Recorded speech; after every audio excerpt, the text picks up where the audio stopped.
Eras y ejes del mundo. Es una ojeada plural al mundo y también un espacio en el que el auditorio y los conductores pueden reconocer varios ángulos de análisis. Muy buenos días, auditorio de Radio Universidad que nos siguen en el 89.5 de FM. Muy buenos días a la gente que sigue esta transmisión en vivo en TV UAC, en el canal digital 24.1. Y buenos días, buenas tardes, buenas noches, buenas madrugadas a los que siguen esta transmisión en el canal de YouTube de TV UAC. Este programa es en vivo, soy el maestro Ángel Valderas, como todos los miércoles a las 9 de la mañana, estamos en una emisión más de Tetras. Nuestro teléfono directo 442-192-1200, extensión 37120, el directo es el 442-192-1293, el otro es el teléfono central de la universidad y la extensión 37120. Este programa se transmite también por internet en radio.uac.mx y tv.uac.mx. Agradecemos sus comentarios, sus preguntas, sus críticas en nuestro espacio en Facebook, Tetras Radio UAC. Este programa se retransmite los sábados a las 5 de la tarde. Agradecemos, como siempre, a nuestro productor, Emanuel Villagrán. Hoy, desgraciadamente, no nos va a acompañar la maestra Rosalba Pichardo, entonces voy a conducir el programa únicamente yo. Sin embargo, los temas, como siempre, los preparamos en equipo. La semana pasada estuvieron nuestros compañeros Sergio Becerril y Gonzalo Guajardo y van a estar la semana próxima en vivo, una vez más Gonzalo y Sergio Becerril. Bueno, pues hoy dos temas. El primero, para la primera media hora, es hablar de la señora de las gelatinas, una historia increíble que solo en México sucede.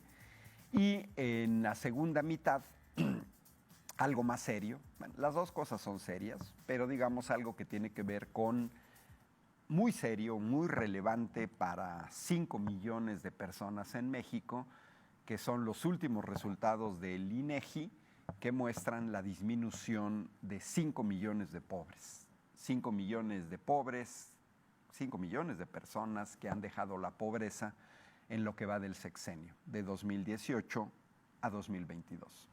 Pero vámonos al primer tema. ¿De qué se trata cuando decimos la señora de las gelatinas? Yo le diría incluso la señora de las 600 gelatinas, pues porque es una manera en la que estamos viendo que la oposición en México construye un personaje artificial. Esto ya lo vimos, no es nuevo, se está haciendo en otras partes del mundo.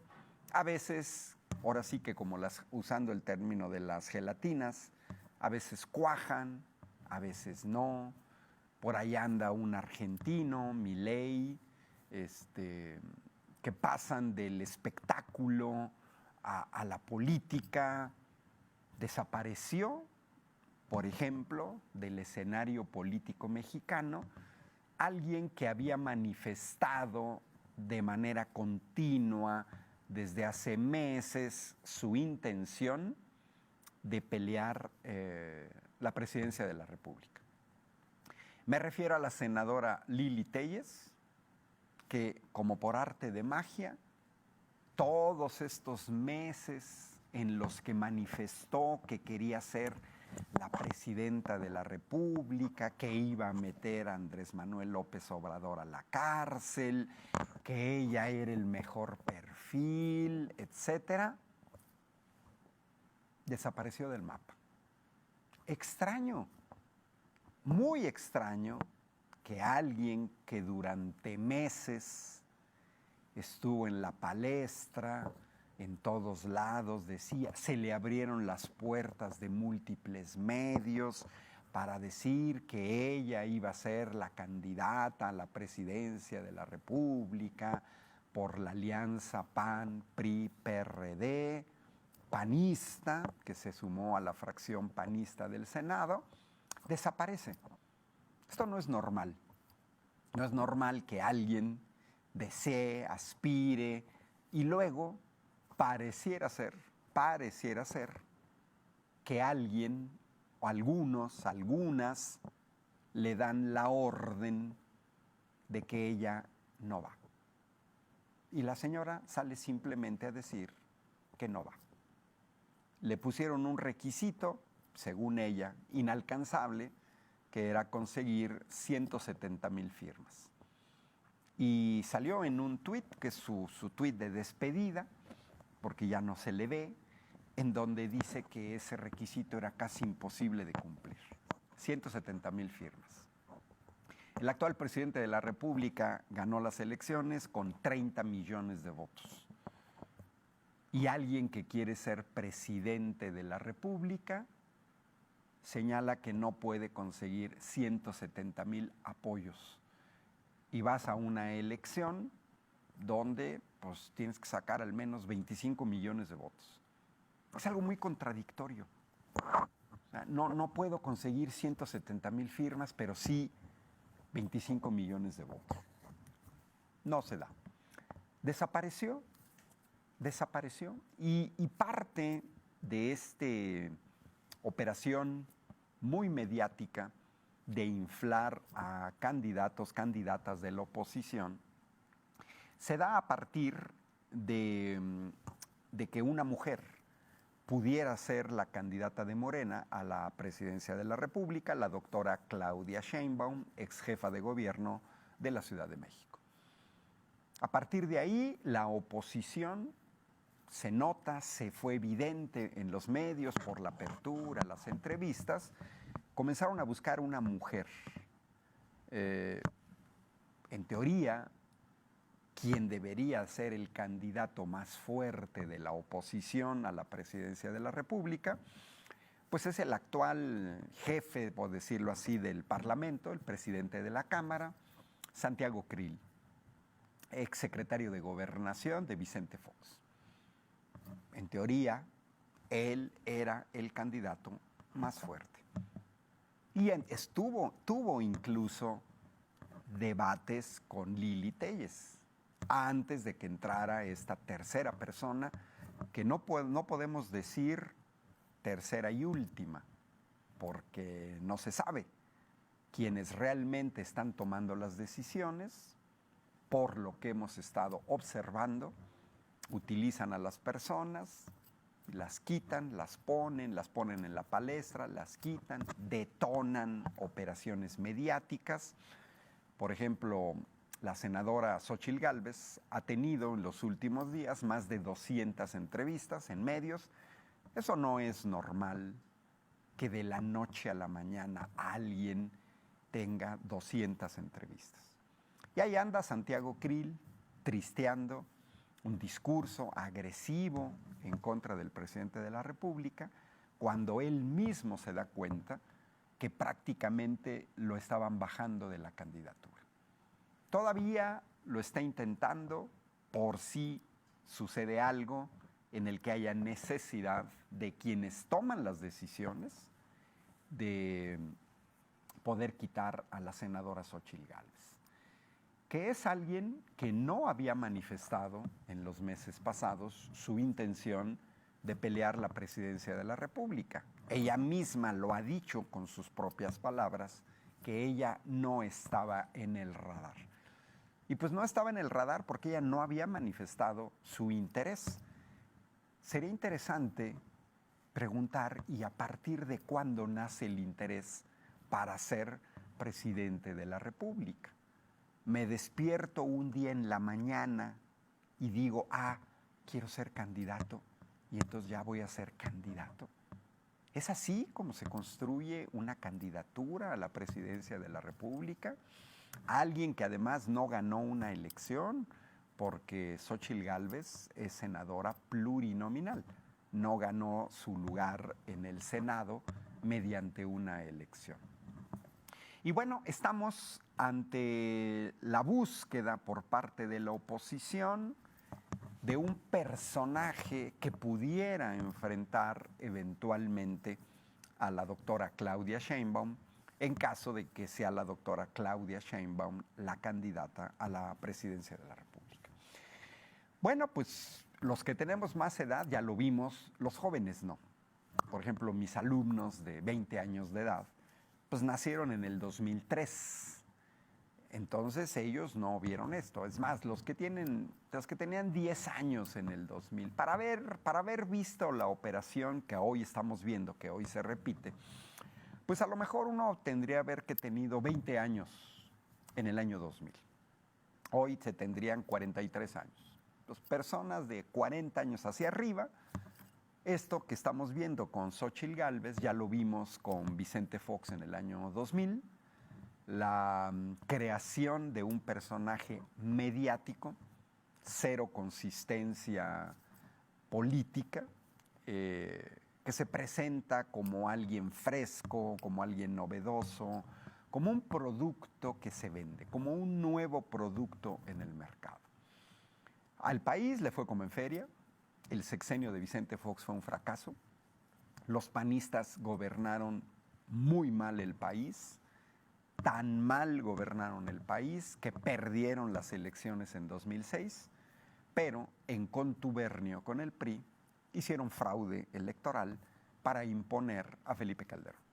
El fraude electoral más documentado de la historia, libros, artículos, pruebas irrefutables de que manipularon los datos de las elecciones de 2006, llamadas telefónicas de Elbester Gordillo, en ese tiempo poderosísima líder del sindicato de maestros, impuesta, por cierto, por Carlos Salinas de Gortari, llamando a gobernadores priistas para que en el último momento sacaran, el mismo día de la elección, sacaran sus huestes, dizque para apoyar a Felipe Calderón, llamadas de secretarios de Estado como Pedro Cerizola, secretario de Fox, también agradeciendo a gobernadores el apoyo al fraude electoral de 2006.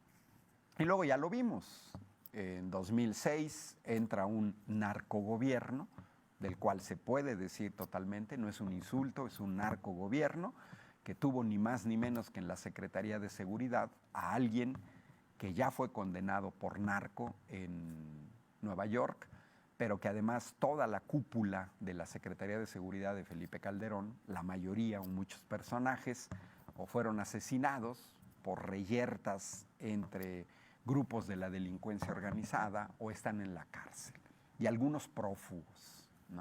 Entonces, viene esta situación que tratan de ocultarse, porque también esa es otra operación que hemos estado observando. Se trata de presentar a Xóchitl Gálvez como llegada de Venus o de la Luna o fuera de la galaxia, fuera de la Vía Láctea, como alguien que viene de Timbuktu, como alguien que sale de la nada, que no representa intereses, cuando tenemos que tener todos muy claro que ella es una senadora panista que representa al PAN, que quiere ser candidata del PAN a las elecciones y que el PAN ya gobernó en 2 sexenios y fue un fracaso. Tuvieron las mejores condiciones económicas. La señora Xóchitl Gálvez nos debería de explicar por qué ella formó parte del gobierno de Vicente Fox. Nos debería explicar qué fue lo que hizo el gobierno al que ella perteneció, porque es una senadora que ha metido más de 30 denuncias contra toda una serie de personajes, como si ese fuera el papel de un senador. No sabemos sus iniciativas, cuántas iniciativas ha metido, cuántas han sido aprobadas, qué tipo de iniciativas, que es el papel de un legislador, sea diputado o sea senador. Pero Xóchitl Gálvez formó parte como secretaria de Estado, no una dirección, no un cargo menor, no que estaba atendiendo en ventanilla a la gente, no, absolutamente no. Ella formó parte de un gobierno que solo por la venta del petróleo, recibió entre 2000 y 2006 1.3 billones, con B, billones de pesos, solo por venta de petróleo. De eso, las ganancias fueron del orden de 110,000 millones de dólares. Ganancias en pesos al tipo de cambio de ese periodo, en el promedio, 1.2 billones de pesos. Prácticamente todo era ganancia. Y es claro, porque si comparamos el costo de producción con el costo de venta, pues vamos a ver que vender petróleo ha sido un gran negocio. Por ejemplo, en el año 2010, con Felipe Calderón, el precio de producción antes de impuestos en dólares de un barril de petróleo, $5. $5. Y el barril de petróleo se vendió en ese año en $72. Me cuesta 5 producir, incluida la corrupción en Pemex, del sindicato de Pemex y de los dirigentes de Pemex, pero lo vendo en 72. Tengo una ganancia por barril de $67. Imagínense nada más, $67. Y si además diario estoy vendiendo 1,360,000 barriles, pues estoy teniendo una ganancia ni más ni menos que de 33,000 millones de dólares, 420,000 millones de pesos. Bueno, pues Xóchitl Gálvez formó parte de este gobierno y en este sexenio no se construyó ningún aeropuerto, ningún tren, ninguna gran obra de infraestructura, nada, absolutamente nada. Xóchitl Gálvez formó parte de este gobierno entre 2000 y 2006, el gobierno de Vicente Fox, como secretaria de Estado. Lo mismo que Santiago Krill, que desde la Secretaría de Gobernación dice que no conocía que Genaro García Luna, hoy preso por narcotráfico en los Estados Unidos, era un malandro. Y recordemos que Vicente Fox, los panistas, son los que pusieron a Genaro García Luna como director de la AFI, Agencia Federal de Investigaciones, a un delincuente. Y Felipe Calderón, los panistas, lo suben de rango a la Secretaría de Seguridad. Eso nos lo debería de explicar Xóchitl Gálvez. Xóchitl Gálvez representa al PAN. Entonces nos tendría que explicar la señora Xóchitl Gálvez, porque formó parte, es su partido, que el PAN en los sexenios de Vicente Fox y de Felipe Calderón tuvo ingresos por petróleo del orden de 4.2 billones de pesos. Una ganancia de ni más ni menos que 4 billones de pesos. Esa es la ganancia en 2 sexenios de gobiernos del PAN. 4 billones de pesos. Fueron incapaces de construir una refinería. Construyeron una barda, la barda más cara del mundo, 12,000 millones de pesos, que está aquí en el Arco Norte. Quienes viajen de Querétaro a Puebla, a Veracruz, por el Arco Norte, ahí se ve una barda abandonada que a los mexicanos nos costó 12,000 millones de pesos, tirados a la basura. Eso fueron en 2 sexenios las grandes obras de los panistas, de los que está Xóchitl Gálvez, que quiere ser su representante. Pero además la señora Gálvez, regresando a su historia increíble dentro de este aparato mediático que le han querido construir, pues le han querido construir una imagen de alguien humilde que viene desde abajo, y en esta construcción, dado que es artificial, dado que es falsa, dado que fue apresurada porque no era ella la candidata que tenían en vista, por lo que se ve los mandamases, que no son ni Marco Cortés en el PAN, ni Alito Moreno en el PRI, y mucho menos el perrito faldero de Jesús Zambrano del PRD. Ellos no son los que toman las decisiones. lo que hemos estado observando en los últimos años en México, al menos desde la llegada del gobierno de la 4T, pero desde antes. Hay un señor que nadie ha elegido, un nini, que dice que es empresario, pero no se sabe en qué trabaja, tampoco se sabe dueño de qué empresas es un junior de papá, hijo de papá, aunque ya tiene sus añitos. Claudio X González es el que da la cara, el que da las órdenes, el que le ordena al dirigente del PAN, el que sea, y al dirigente del PRI, el que sea, y al dirigente del PRD, que son los chuchos, de arriba para abajo. Y entonces, en esta construcción apresurada, pues anduvieron placeando, probando con la senadora Lili Téllez. ¿No les gustó? Santiago Krill, aunque iban más o menos en paralelo. No les estaba funcionando Santiago Krill. Pues Xóchitl Gálvez, ¿no? Y entonces inventan. Pero entre la apresuración y la falsedad se describen cosas muy extrañas que no tienen sentido. Y pues el pez por su boca muere.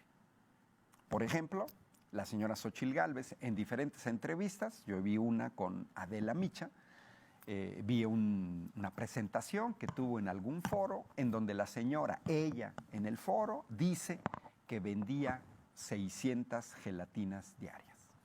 Dicho por Xóchitl Gálvez, que ella vendía 600 gelatinas diarias. Adela Micha, cuando la entrevista, le pregunta que si las vendía todas y ella dice que sí, que las vendía todas antes de irse a la escuela. Pero resulta ser que Xóchitl Gálvez nos ha contado a todos que ella se vendía gelatinas para pagarse sus estudios y que lo hacía en la secundaria.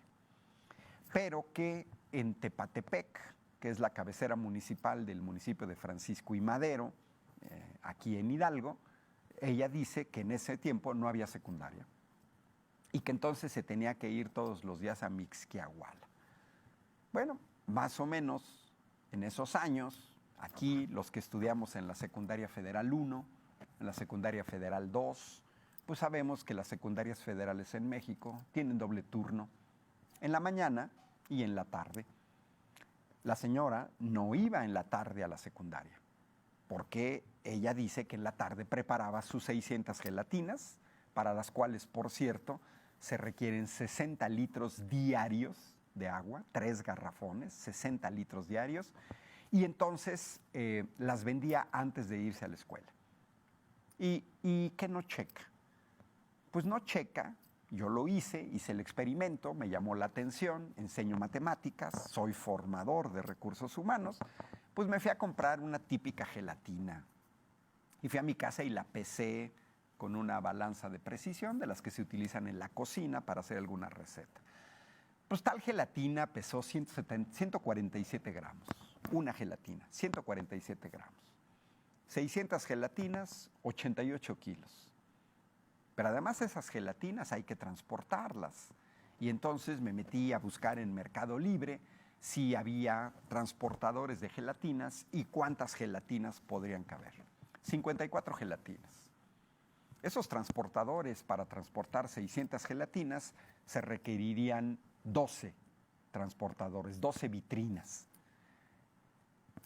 Preguntémonos, ¿cómo le hacía una niña de 12 años, 13 años, para cargar 12 vitrinas? Esas vitrinas pesan de 1 a 2 kilos, ¿eh? Si pesan 2 kilos, por 12 estamos hablando de 24 kilos, más 88, estamos hablando ya más de 100, 110 kilos. Entonces vean la cuestión de las mentiras. No es creíble. ¿Por qué se inventaron esta historia? ¿Qué necesidad tenían de querer presentar a una niña, que además es ofensivo para la gente que sí vendía gelatinas, porque no tiene ni pies ni cabeza? Una niña que tendría que andar cargando 12 vitrinas y con un peso de 100 kilos. No tiene ni pies ni cabeza. Pero además, esto es como la historia de Pinocho, donde en cada mentira va creciendo la nariz, porque además dice que las vendía antes de irse a la escuela. Y repito, en las secundarias federales se ingresaba a las 7 de la mañana, pero ella tenía que ir hasta Mixquiahuala. En ese tiempo, de Patepec a Mixquiahuala, mínimo 1 hora, porque era tan pobre que no se podía ir en Uber, no tenía coche como para que la llevaran a la escuela. Tenía que tomar un camión público. 1 hora. Eso implica que de Tepatepec se tendría que ir a las 6 de la mañana. Y entonces, ¿a qué horas vendía 600 gelatinas? ¿Y a quién se las vendía? Y 600 gelatinas diarias. Eso implica que la gente de Tepatepec, todo mundo le compraba gelatinas a Xóchitl Gálvez. Pero además, en ese tiempo, Tepatepec tenía una población de 6,000 habitantes, aproximadamente, un poquito más. Y si vendía 600 gelatinas, quiere decir que Xóchitl Gálvez, el 10% de la población de Tepatepec, todos los días de manera religiosa, incluidos sábados y domingos, le iban a comprar gelatinas a Xóchitl Gálvez. Y pues ya salió la familia de Xóchitl Gálvez pues a decir que no es cierto, que ella nunca vendió gelatinas. Y bueno, ahora ya sabemos que en realidad el dinero, la riqueza que posee Xóchitl Gálvez, se ha dado mientras ha sido funcionaria pública. Ya hoy se sabe perfectamente, contratos por 1,500 millones de pesos, en un claro conflicto de intereses. Ella duró 6 años como secretaria de Vicente Fox, tiene 4 años como senadora, y como funcionaria pública sus empresas estuvieron recibiendo contratos. Y eso no nos lo ha explicado. Ya salió el exdelegado de la Miguel Hidalgo, de donde fue delegada Xóchitl Gálvez, a señalar que un modus operandi del caso de Xóchitl Gálvez, lo dice Víctor Hugo Romo, era que cuando ella fue delegada de la Miguel Hidalgo, se entregaban contratos a ciertas empresas a cambio de que después esas empresas contrataran a alguna de las 2 empresas de Xóchitl Gálvez para cuestiones de mantenimiento, aire acondicionado, etc. Claro conflicto de intereses. Y esa es una cosa que la señora no ha podido explicar de manera contundente. Cuando le conviene, se presenta como empresaria, y cuando le conviene, es funcionaria pública. Pero en la Constitución está claramente marcado, o eres funcionario público o eres empresario, porque no puedes utilizar tu cargo para beneficiar a tus propias empresas. Y bueno, la última que me hicieron llegar hoy en la mañana, y que sí tienen razón, yo vi la entrevista de Xóchitl Gálvez en Proyecto Puente, en una visita a Sonora, donde efectivamente ya está totalmente empelotada en la cuestión de los números. Porque la última que hizo Xóchitl Gálvez, que es ingeniera, que no debería de tener ese tipo de errores, es que la señora dice que de sus empresas, ella es accionista al 80%, su hija es accionista al 20% y su marido es accionista al 30%. Una ingeniera diciendo que entonces entre los 3 suman el 130%. Esto es lo que lleva el contar mentiras. No se sostienen. Y pues los números no le ayudan a Xóchitl Gálvez. Ya cierro este espacio antes de irnos al corte de la media hora, con ahora sí que una rastriza que le puso una ingeniera en el Senado, porque Xóchitl Gálvez, sin saber nada de energía, quería una respuesta en kilovatios, cuando una ingeniera había dado una respuesta en megavatios, y bastaba una simple conversión de multiplicar por 3. La ingeniera dijo 5 megavatios, que son 5,000 kilovatios, y Xóchitl Gálvez no entendía. Una conversión no le entendía. Bueno, nos vamos al corte de la media hora, regresamos aquí en Tetras.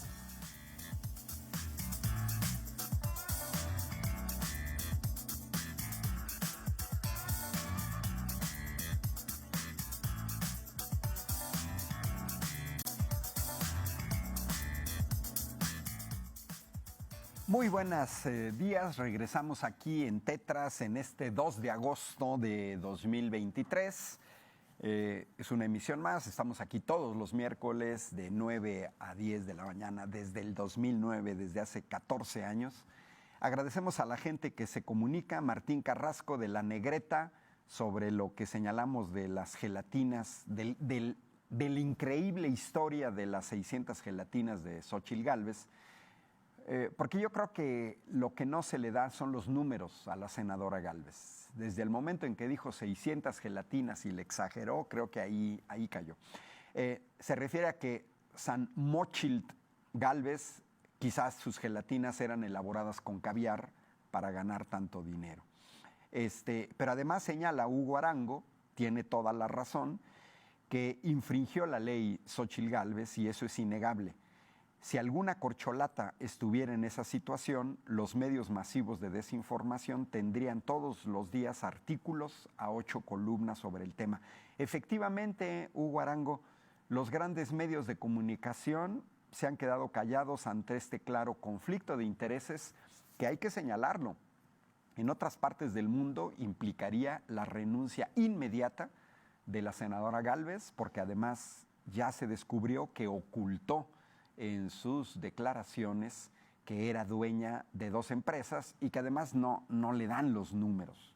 A mí me parece increíble que alguien que tiene un título de ingeniero no sepa hacer la conversión de megavatios a kilovatios o que en la suma de las acciones de sus empresas le den arriba del 100%, todo en aras de que no sabe explicar. Si ella es socia al 80%, ella debería de haber renunciado a esa accionar y sobre todo que su familia pues no tuviera contratos del sector público o no tuviera contratos de empresas privadas que se vieron beneficiadas por las decisiones tomadas desde la delegación Miguel Hidalgo de la Ciudad de México. Luis Sánchez de la Colonia Centro señala que durante Fox y sus ganancias de petróleo, pues se tiene que esclarecer si hubo dinero o no que se llevó. Y tiene razón el señor Luis Sánchez, porque es un dineral. Habrá que tomar en cuenta que en los gobiernos del PAN, los excedentes petroleros, que ya tiene que ver con el segundo tema que vamos a tocar ahorita, fueron del orden de 868,000 millones de pesos. Casi 1,900,000 millones de pesos de excedentes petroleros. ¿Qué quiere decir un excedente petrolero? Dinero que no estaba presupuestado y que entonces se tendría que explicar qué hicieron los panistas. Por ejemplo, para entender el concepto de excedente petrolero, 2006, el Congreso, al hacer el presupuesto del año siguiente, por ejemplo, para 2024, pues no se puede prever el futuro, no se puede saber con exactitud cuál va a ser el precio del barril de petróleo en el mercado internacional en 2024. Se hace una previsión con base en los precios de 2023. Entonces, en 2006, el Congreso previó que, eso lo hizo en 2005, que el barril de petróleo iba a costar $31.50. Sin embargo, el barril se vendió en $53. Eso quiere decir que por cada barril vendido se obtuvieron $21.54 no previstos. Aquí cuentan hasta los centavos, porque por cada barril $21.54 y vendiste 1,793,000, eso te da un excedente de 154,000 millones de pesos de dinero no presupuestado, dinero que te cayó y que no estaba previsto. Miren, yo cuando me ha tocado explicar qué es un excedente petrolero, es como si yo de aquí salgo de los estudios de TV UAC, me encuentro un billete de 100 pesos, pregunto a toda la gente de quién es este billete, etcétera. Nadie, no, mío, no es mío, no es, de nadie. Preguntamos en todo CEU, de nadie. Pues me quedo con ese billete de 100 pesos. Eso es un excedente, es un ingreso extra que no estaba presupuestado. Bueno, pues de esto los panistas en 2 sexenios recibieron 868,000 millones de pesos de dinero no presupuestado y que hasta el momento no nos han dicho en qué se los gastaron. Y eso los panistas, incluidos los de Querétaro, incluido el gobernador Mauricio Curi, incluido Xóchitl Gálvez, nos deben de explicar en qué se gastaron ese dinero. Repito, ingresos petroleros, 4.3 billones de pesos de dinero recibido. Y bueno, vámonos al segundo tema que habíamos concordado con la maestra Rosalba Pichardo, y que son la última encuesta del INEGI, si producción nos pasa esta imagen, que tiene que ver con la medición de la pobreza en México.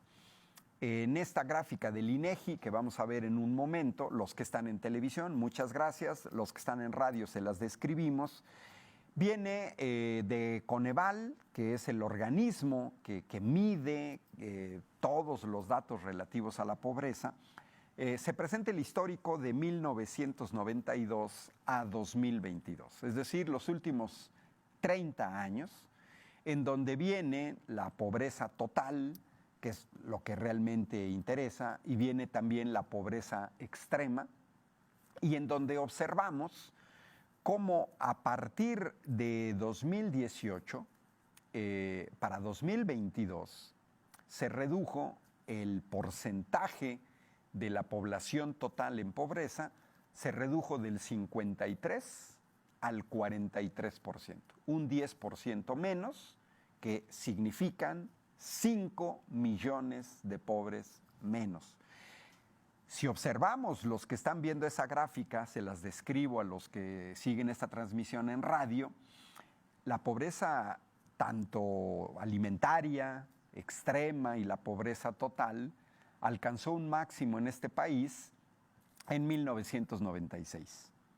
En ese año gobernaba Ernesto Zedillo, que hoy regresa mediante José Ángel Gurría, que va a ser el encargado del programa de los opositores, en donde se alcanzó un 70% de la población en pobreza de patrimonio.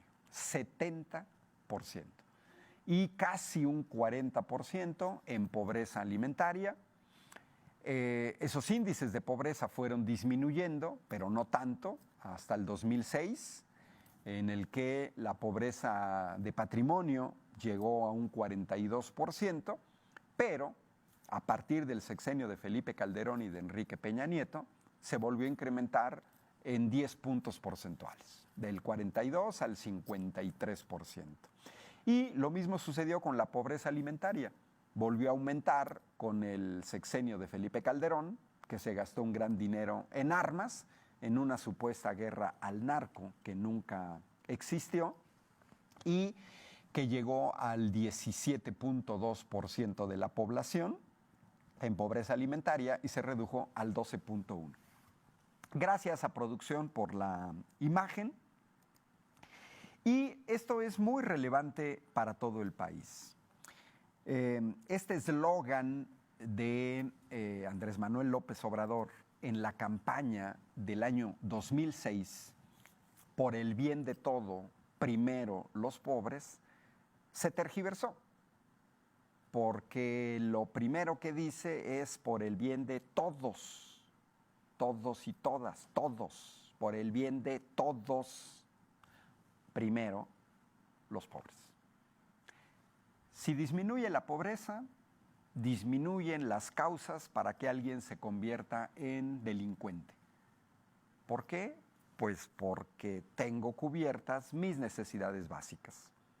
Si tengo trabajo, un trabajo lícito, pues tampoco tengo razones para irme a la delincuencia. Que lo que hizo Andrés Manuel López Obrador ya en el gobierno, después de que le robaron la presidencia en 2006, es una cuestión clave que en economía tiene que ver con el aumento del mercado interno. Y lo vimos en 2 años de la pandemia. El país, a diferencia de otros países, no pidió prestado y, sin embargo, se redujo el número de pobres en 5 millones. no teníamos vacunas, esperemos que este año se termine la vacuna patria, pero con los programas sociales, y me puse mis lentes porque hoy en la mañana justamente para el tema, esto es muy relevante porque muchas veces no nos damos cuenta de la relevancia de estas noticias. Los grandes medios han ocultado esta información que es muy relevante. El hecho de que 5 millones de personas hayan salido de la pobreza es una gran noticia, pero que además eso se haya dado con el actual gobierno. Con el actual gobierno y su política pública. Ahora, pueden decir, no, pero es que con Zedillo bajó del 70 al 50%. Sí, discúlpenme, pero 70% era altísimo. Y además habría que señalar que con el mismo Zedillo, cuando ingresa Zedillo, el porcentaje de la población en pobreza era el 52% y se elevó al 70%. Entonces no hay nada que presumir de que yo tomo las riendas del país con un 52% de pobres, lo aumento al 70% y luego presumo que bajó al 52%. Pues es que no bajó, en realidad subió. Eso no hay nada que presumir. Y esto es relevante porque pareciera ser que en México esto no se toma en cuenta. Y miren, aquí tengo la noticia del 12 de enero de 2023, Euronews, que hay encuestas, el Eurobarómetro. Fíjense nada más, casi la mitad de los europeos admite que su nivel de vida ya se ha reducido por la crisis. La mitad de los europeos. 45% de los encuestados en Europa, estamos hablando Alemania, Francia, el Reino Unido, etcétera, sufren algunas o muchas dificultades respecto a sus ingresos personales. 46% de los europeos admiten que su nivel de vida ya ha disminuido como consecuencia de la creciente crisis. Un 40% adicional espera ver un descenso en algún momento de este año 2023. Y solamente un 14% de la población no se siente afectada. Esto quiere decir que el 85% de los europeos se han visto afectados. Ha crecido la pobreza, lógicamente no a los niveles de América Latina, incluido México, pero, por ejemplo, se ha reducido el nivel de vida en el 70% de los ciudadanos de Chipre, el 66% de los ciudadanos en Grecia, el 62% en Francia, el 57% en Portugal. Ahí está. Ahí están políticas públicas en donde ya los europeos, el 82% está preocupado por la pobreza y la exclusión social. Y el 93% de los encuestados en Europa dicen estar preocupados por la crisis del costo de la vida, incluido el aumento de los precios de los alimentos y de la energía. Acabo de ver y les recomiendo en YouTube el canal de la Deutsche Welle, que es el canal oficial de la televisión alemana, un documental muy reciente sobre el aumento de la pobreza en el Reino Unido, a consecuencia de quitar programas sociales. ¿Y por qué tan solo en 4 años ha disminuido el número de pobres en 5 millones? Con esta tendencia se prevé que al final del sexenio se disminuirá el número de pobres en 8 millones. Bueno, pues por un lado tenemos 600,000 millones de pesos destinados a programas sociales, adultos mayores, estudiantes, personas con discapacidad, jóvenes construyendo el futuro, y que tampoco nada nos debe de sorprender, porque en este país había gente privilegiada como Vicente Fox, como José Ángel Gurría, que se jubiló a los 43 años de edad, con apenas 3 años de trabajo en Nacional Financiera, con una jubilación arriba de los 100,000 pesos. El señor tiene ahorita 73 años de edad. José Ángel Gurría trabajó 3 años en Nacional Financiera y ha venido cobrando en los últimos 30 años más de 100,000 pesos de una jubilación. Bueno, los países nórdicos, que son, por ejemplo, en el caso, los nórdicos son los más satisfechos con sus ingresos. El 87% de los suecos, el 88% de los daneses y el 84% de los finlandeses. No viene el dato de los noruegos, pero debe de andar más o menos por ahí, porque se refiere justamente a los países que han conservado más una parte del bienestar social. Noruega financia su programa, el mejor programa de pensiones en el mundo, con los ingresos de su empresa energética Equinor, que el año pasado ganó ni más ni menos que 140,000 millones de dólares, 2.4 billones de pesos, y el 3% de todos los ingresos de Equinor van directamente a su fondo de pensiones universal. Los países nórdicos tienen educación, salud gratuita, y en México la derecha hace mucho escándalo con un programa de adultos mayores, pero no nos dice nada de las pensiones en Noruega, Suecia y Finlandia. Pero además también la pobreza se ha reducido por un aumento histórico del salario mínimo. Hay que tomar en cuenta que el gobierno de la 4T, cuando llegó, el salario mínimo general era de 88 pesos diarios. Con el gobierno de la 4T, para este año, creció ya a 207 pesos. Más del 100% de incremento general. Y si nos vamos a la zona libre de la frontera norte, donde no había diferencia, a pesar de estar colindando con Estados Unidos, también ganaban 88 pesos. Pues en la frontera norte, desde Baja California hasta Tamaulipas, lógicamente las partes de esos estados en la zona fronteriza y todo Baja California Norte, son 312 pesos diarios. Si nos vamos al histórico, y aquí tengo los datos históricos entre 1996 y 2017, 2018, pues prácticamente el salario mínimo nunca se incrementó. Por ejemplo, en 1997 el salario mínimo era 102 pesos. Para cuando llegue el gobierno de la 4T era 110. 8 pesos más de aumento de salario mínimo en más de 20 años.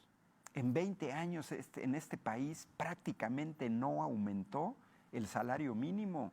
Por el contrario, disminuyó y comenzó a disminuir con la llegada del neoliberalismo en México, con Carlos Salinas de Gortari, porque con Salinas de Gortari el salario mínimo era de 153 pesos, son a precios de agosto de 2022, para que quede claro, pero con Salinas de Gortari disminuyó de 153 pesos a 125. Con Ernesto Zedillo disminuyó de 125 a 100 pesos, menos de 100 pesos. Con Vicente Fox, con Felipe Calderón y con Enrique Peña Nieto se mantuvo por debajo de los 100 pesos diarios. Un aumento mínimo se dio de 13 pesos diarios entre 2019 y entre 2016 y 2018. Sin embargo, el verdadero aumento pues, se ha dado con el gobierno de la 4T. Y si la gente tiene más dinero, si disminuye la pobreza, la gente compra. Y si la gente compra en las tienditas compran productos a los grandes productores. Y si los grandes productores venden más, necesitan más productos de las fábricas. Y si las fábricas venden más y venden de manera continua, hay empleo en las fábricas. Esto es lo que hemos visto en estos 4 años. Por eso han ganado Walmart, ha ganado Mega, ha ganado Chedraui, a pesar de la pandemia. El país no se endeudó. Porque hay que tomar en cuenta que los neoliberales dejaron endeudado el país con 12 billones de pesos, de los cuales hemos tenido que pagar hasta 750,000 millones de pesos solo de intereses. Ojo al dato, 750,000 millones de pesos que no se dan a empleo, precariedad laboral en las universidades públicas, en el ISSSTE, en el Seguro Social, y comparado con los programas sociales, 600,000 millones. Entonces, los que se quejan de 600,000 millones de pesos, no se quejan de 750,000 millones de pesos de una deuda que no sabemos en qué se gastó. Los que se quejan del costo de la refinería de Dos Bocas, 12,000 millones de dólares, pues habría que preguntarles, porque con Vicente Fox las ganancias fueron para pagar 10 refinerías del tamaño de Dos Bocas y en el caso de Felipe Calderón casi 20 refinerías del tamaño de Dos Bocas, unas 18. Y entonces, ¿en qué se gastaron el dinero? Porque dinero tenían. Buenas noticias para todos, no nada más para los 5 millones que salieron de pobres, buenas noticias para los industriales y para los comerciantes. Y bueno, pues ya se nos acabó el tiempo. Los esperamos aquí el próximo miércoles con nuestros compañeros Sergio Becerril y Gonzalo Guajardo en una emisión más de Tetras. Los saluda Ángel Valderas Puga de la Facultad de Ingeniería de esta Universidad Autónoma de Querétaro. Nos vemos el próximo miércoles a las 9 de la mañana. Muchas gracias por su atención. Esto fue Tetras, vidas, vueltas y ejes del mundo. Programa que se asoma a la vida humana en sus diferentes expresiones, queretana, nacional o mundial. Una producción de TV UAC y XHUAQ Radio Universidad. Gracias por acompañarnos.